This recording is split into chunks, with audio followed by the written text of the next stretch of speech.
bulshada ku dhaqan degmada Qorilugud oo ka tirsan gobolka Buuhoodle ayaa maanta samaysay olole ballaaran oo nadaafadeed waxaana horkacayay maayir ku-xigeenka degmada Buuhoodle Mustafa Cabdi Ayaale qaybo kamid ah xildhibaanada golaha deegaanka ee degmada Buuhoodle gudoomiyaha degmada Qorilugud Maxamed Cumar Faarax Jarkunaban odayaal haween iyo gudiyada xaafadaha kala duwan ee degmada Qorilugud waxaanay ka shaqeynayeen nadiifinta qashinka ugu horeynba waxa halkaasi ay shaqadu ka socotay hadal ka jeediyay maayir ku-xigeenka degmada Buuhoodle Mustafa Cabdi Ayaale qaar kamid ah xildhibaanada golaha deegaanka Buuhoodle gudoomiyaha degmada Qorilugud Maxamed Jarkunaban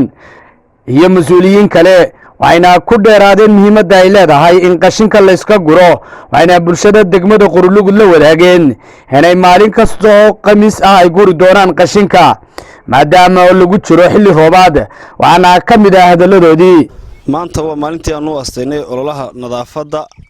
goobtaanu joogno oo goobtii qashinka ee degmada Qorilugud maadaama ay xilli roobaad tahay waxaanu ku talagalnay inaanu qashinkan ka dhamayno magaalada hadii ay ka dhigo meelaha biyo mareenka iyo suuqa iyo xaafadahaba intaba inaanu ka soo ururno waxaanu leenahay dadweynaha reer Qorilugud in ay ololaha nala xoojiyaan oo hawsha ay olole ku qaadaan hadii ilaahay idamka ka dhigayo ay nagala shaqeeyaan nadaafadda anagoo golihii deegaanka iyo gudoomiyihii degmadaba aanu iskaashanayno waxaanu ka hawlgelaynaa oo nadaafadda degmada Qorilugud iyadoo shacabkii iyo garabkii haweenka dhalinyaradii odayaashii cid kastaaba arinta ay u taagan tahay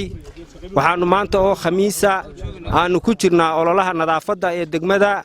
insha Allah mar kastana waanu gali doonaa nadaafadda degmada xilli roobaadna ay tahay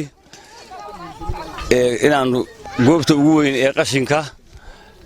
ururin iyo gubniin iyo kaga qayb galno golaha deegaanka gudoomiyaha xaafadeedada ururada dhalinyarada ururada haweenka iyo bulshada reer Qorilugud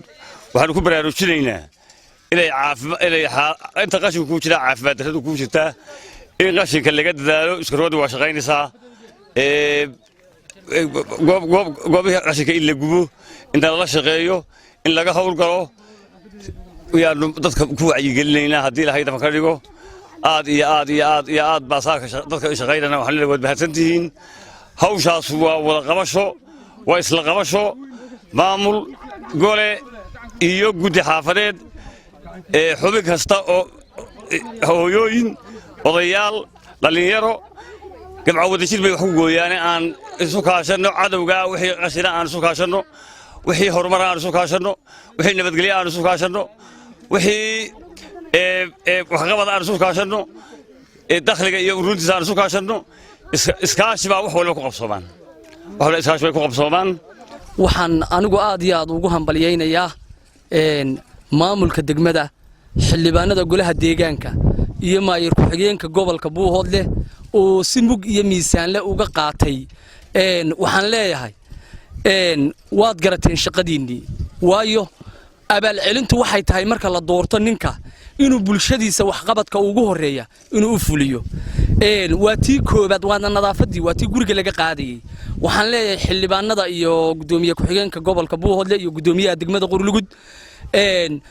maamulkii jira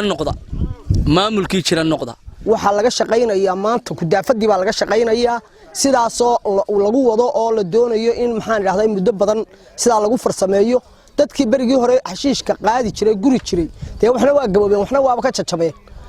marka waanu aad iyo aad baanu isaga wacnaa alxamdulillah rabbil caalamiin waxaanu doonaynaa taa wixii aanu dalka ku leenahay inaan wax ka helno doonaynaa dalka wixii aanu ku leenahay waxba ku leeyihiin xogaaga yar xildhibaanada aba noo yaacay wax kale jira ma jira maalintii ololaha ee degmada oo u astaysan maalinta khamiista inaan ururino qashinka ka ururino xaafadaha iyo meelaha biyo mareenka oo dhan annagoo iska kaashanayna maamulka magaalada oo dhan haday tahay gudoomiyaha xaafadeedada haday tahay golii deegaanka haday tahay maayirka haday tahay xogayaha dhammaan annagoo iska kaashanayna maanta waxa weeyaan maalintii ololaha qashinka aad iyo aad waxaanu ku dadaalaynaa inaanu ka tarfatiro oo aad uga shaqeyno ololaha nadaafadda hadday tahay gacmada hadday tahay gudaafada weyn hadday tahay ceelasha aad iyo aad waxaan ugu dadaalaynaa inaanu ka shaqeyno nadaafadda ayaa la iga farole telefishinka sahan degmada Qorilugud abka Dahab Plus iyo casriyeynta adeegyada shirkadda Dahab Shell macmiil ma ogtahay shirkadda Dahab Shell ay ku soo kordhisay applicationka Dahab Plus oo kuu fududeynaya isla markaasina kuu koobaya dhammaan baahiyaha adeeg ee e-Dahab Dahab Pay iyo adeegyada shirkadda Somtel waliba Dahab Plus waxaad ugu isticmaali kartaa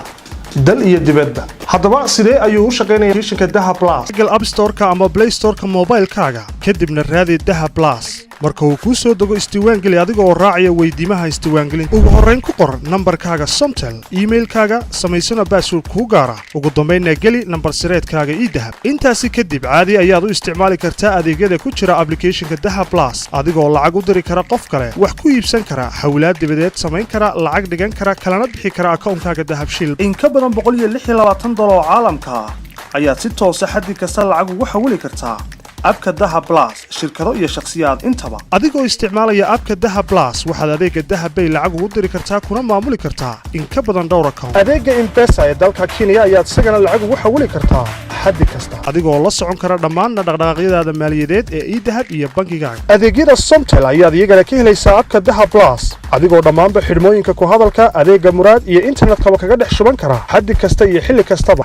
Dahab Plus waa koobista adeeg kasta iyo xafidaad fudud mar kasta iyo mar kastaba ku isticmaal applicationka Dahab Plus